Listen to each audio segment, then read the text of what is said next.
Good morning students. जैसा कि आप देख रहे हैं क्लास 10 एक्टिव पैसिव वॉइस में हमने लास्ट क्लास में सीखा था कि passive voice of imperative sentence. देखिए, इंपेरेटिव सेंटेंस मैंने बताया था वो सेंटेंस होते हैं जो जिनमें ऑर्डर, रिक्वेस्ट, कमांड या एडवाइस दी जाती है और ये हमेशा मेन वर्ब की फर्स्ट फॉर्म से शुरू होते हैं। तो पहला जो मैंने टाइप बताया था आपको, जो इस तरीके का टाइप का जैसे सेंटेंस है आपका do it. Okay, do it, do क्या है यहाँ पर मेन वर्ब है, मेन वर्ब की फर्स्ट फॉर्म है और इट क्या है आपका ऑब्जेक्ट है। तो इस सेंटेंस को पैसिव वॉइस को इसको पैसिव वॉइस बनाने के लिए हम दो तरीके से पैसिव वॉइस बना सकते हैं। एक तो मैंने तरीका बताया था आपको, अगर ऑर्डर दे रखा है तो आपको इसमें कन्वर्ट करना है यू आर ऑर्डर्ड। तो इस सेंटेंस को आप कैसे बना सकते हैं, यू आर ऑर्डर्ड टू लगा करके मेन वर्ब की फर्स्ट फॉर्म जोड़ देते हैं टू डू इट। ओके, इस तरीके का पैटर्न मैं आपको बता चुका हूं कि अगर ऑर्डर दे रखा है तो यू आर ऑर्डर्ड, अगर एडवाइस दे रखी है तो यू आर एडवाइज, अगर प्लीज या काइंडली सेंटेंस में दे रखी है और रिक्वेस्ट दे रखी है तो यू आर रिक्वेस्टेड से आप उसका पैसिव वॉइस बना सकते हैं। अब एक सेकंड फॉर्मेट है ऐसे सेंटेंस का पैसिव वॉइस बनाने का, उसको हम बनाते हैं लेट से। ये कब होता है, यदि इंपेरेटिव सेंटेंस में ऑब्जेक्ट दे रखा है। ध्यान से सुनना, यदि इंपेरेटिव सेंटेंस में क्या दे रखा है, ऑब्जेक्ट, तभी हम इन इंपेरेटिव सेंटेंस के पैसिव वॉइस लेट से बना सकते हैं।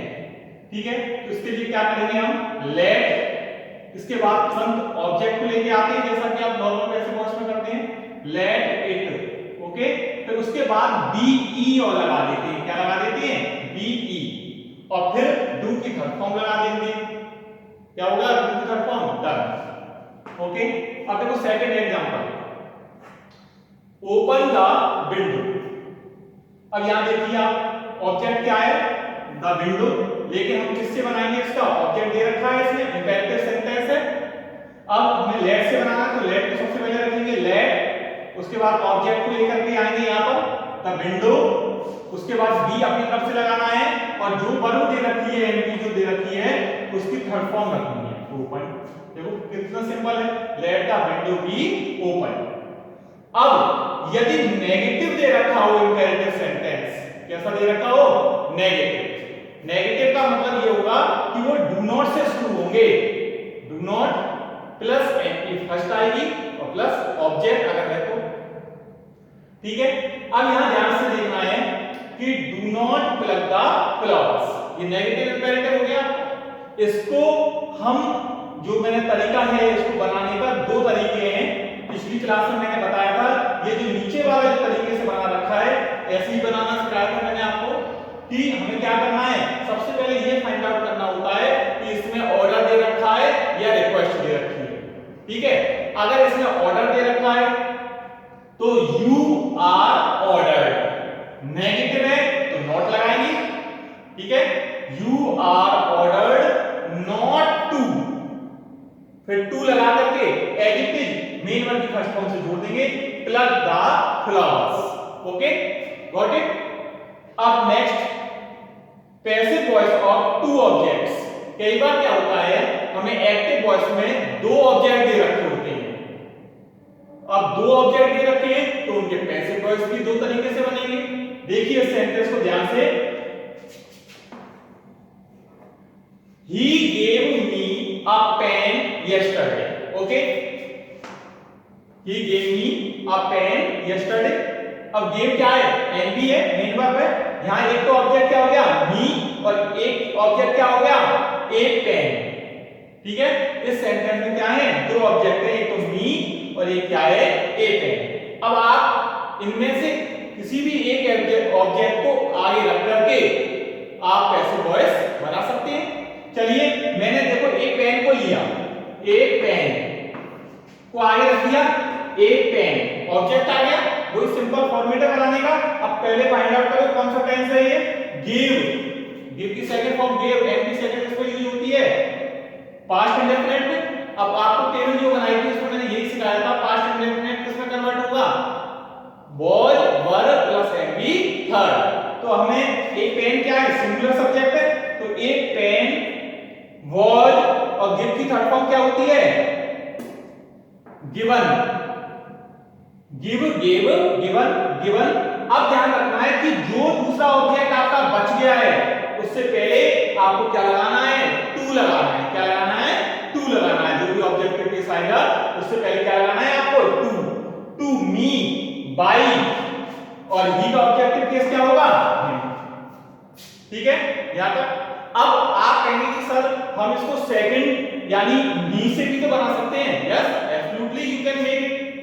अब देखिए अगर मी को आपने ऑब्जेक्ट को अगर आप यहां लेकर आओगे सब्जेक्ट की जगह, तो मी का तो सब्जेक्ट क्या होगा, सब्जेक्टिव केस आई होगा। ये नहीं होगा यहां आप मी कर दें, क्योंकि यहां तो सब्जेक्ट आएगा और मी का सब्जेक्ट क्या होता है, आई, तो आई आ गया। उसके बाद आपको देखना है ये कौन सा टेंस था, वही टेंस तो आपका सेम ही रहेगा, पास्ट इंडेफिनिट है, तो आई के साथ क्या आएगा, वाज, फिर आएगा एमबी थर्ड, गिव की थर्ड फॉर्म क्या होती है, गिवन, और यहां पर जो ऑब्जेक्ट है आपका ए पेन वो एडजेक्टिव आ जाएगा। बस ये ध्यान रखना है टू आपको लगाना होगा, वो ऑब्जेक्टिव केस के पहले ही आएगा, जैसे to me, to him, to her, to them, समझ गए, उसी में टू आएगा। फिर ए पेन बाई हिम। देखिए एक और एग्जांपल से मैं आपको समझाता हूं, यहां दे रखा है आई टीच देम इंग्लिश।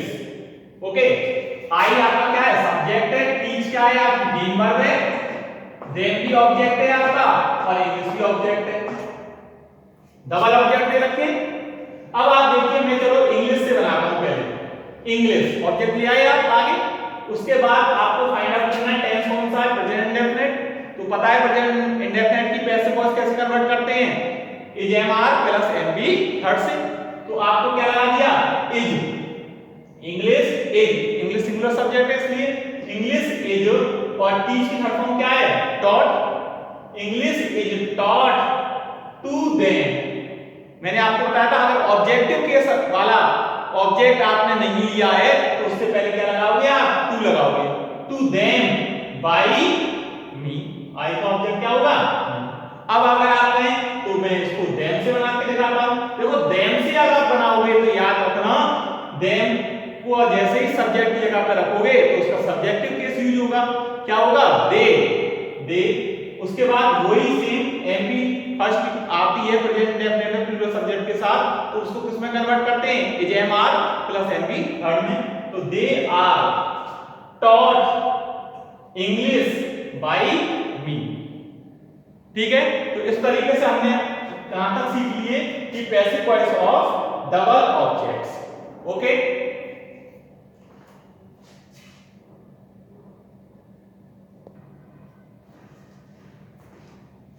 देखिए अब आपका एक लास्ट टाइप बचा है पैसिव वॉइस का, passive voice of to infinitive. To infinitive क्या होता है, टू प्लस मेन वर्ब की फर्स्ट फॉर्म, यानी ऐसे सेंटेंसेस जो होंगे उनमें इज, एम, आर या वॉज है या वर है या हैव है, इनके बाद टू आएगा, ठीक है, और तुरंत ही क्या आएगी, मेन वर्ब की फर्स्ट फॉर्म आएगी। तो ऐसे सेंटेंस अगर दे रखे हो तो उनका पैसिव वॉइस हम कैसे बनाते हैं, आज हम वहां ये सीखेंगे कि देखिए अगर सेंटेंस दे रखा है I am to finish the work, यहां पर वो प्रेजेंट कंटीन्यूअस की नहीं कह रहा है कि I am finishing the work, ये सेंटेंस नहीं है, यहां पर टू इंफिनिटिव का यूज हुआ है और यह सेंटेंस का मुझे कार्य खत्म करना है, इसका क्या सेंस निकल के आया, मुझे कार्य खत्म करना है। अगर इस स्थिति में आपका पैसिव एक्टिव वॉइस दे रखा है तो आपको पैसिव वॉइस बनाने के लिए सबसे पहले वही ऑब्जेक्ट को फाइंड आउट करना है। ऑब्जेक्ट आपने लिख दिया द वर्ब, ओके। अब आपको उसमें कुछ भी नहीं करना है, सिर्फ एक चेंज ये करना है कि इज टू, आर टू या एम टू दे रखा हो या वॉज टू आ रहा है या वर टू आ रहा है, हैज टू या हैव टू आ रहा है, इनके बाद इनका पैसिव वॉइस बनाते समय बी ई और लगा देना है, आपको कब से क्या लगा देना है, बी ई, ठीक है। अब देखिए दोबारा से मैं बता रहा हूं, the work is to be finished, वही फिनिश की थर्ड फॉर्म क्या होगी, फिनिश्ड बाय, आई का ऑब्जेक्ट केस क्या होगा, नहीं होगा, ठीक है। अब देखो सेकंड एग्जांपल से हम करते हैं, she has to submit the project. Okay, she has to submit the project. अब यहां देखिए द प्रोजेक्ट, वही ऑब्जेक्ट को लिया आपने, सब्जेक्ट की जगह रख दिया द प्रोजेक्ट। अब यहां हैज टू है, आपने रख दिया तो सिंगुलर सब्जेक्ट के हिसाब से। अब तुरंत क्या लगा देना है आपको, बीई, क्या लगा देना है, be. The project has to be, और सबमिट की थर्ड फॉर्म क्या लगाते हैं, सबमिटेड, और लास्ट में बाई, और सी का ऑब्जेक्टिव केस क्या होगा, आर। ओके, नेक्स्ट एग्जांपल देखते हैं, यू आर, ये नेगेटिव है, ठीक है, you are not to teach English today.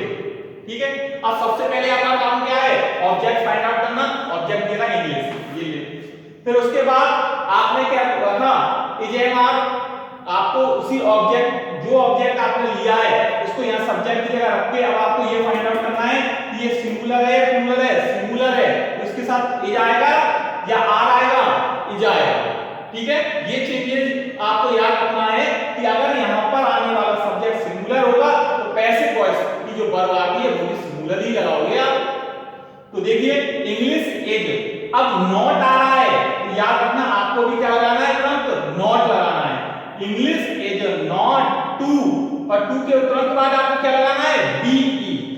ऐसे इंफिनिटिव जो सेंटेंस होते हैं इनका पैसिव वॉइस बनाते समय तुरंत टू के बाद क्या आता है, बीई आता है। तो रिपीट कर रहा हूं दोबारा से, देखिए English is not to be, फिर टीच की थर्ड फॉर्म क्या हो गई, डॉट, अदर वर्ड जो भी है उसमें टुडे, बाई, और यू का ऑब्जेक्टिव केस में क्या रहेगा, यू रहेगा। ठीक है, I think it's enough for today, आज के लिए पर्याप्त है। ये जो टॉपिक है आपका कंप्लीट हो चुका है। अब इस टॉपिक के जो क्वेश्चंस हैं आपके, वो आपको नेक्स्ट जो ग्रुप में मैसेज के थ्रू दिए जाएंगे। ओके, ये आपका टॉपिक कंप्लीट होता है।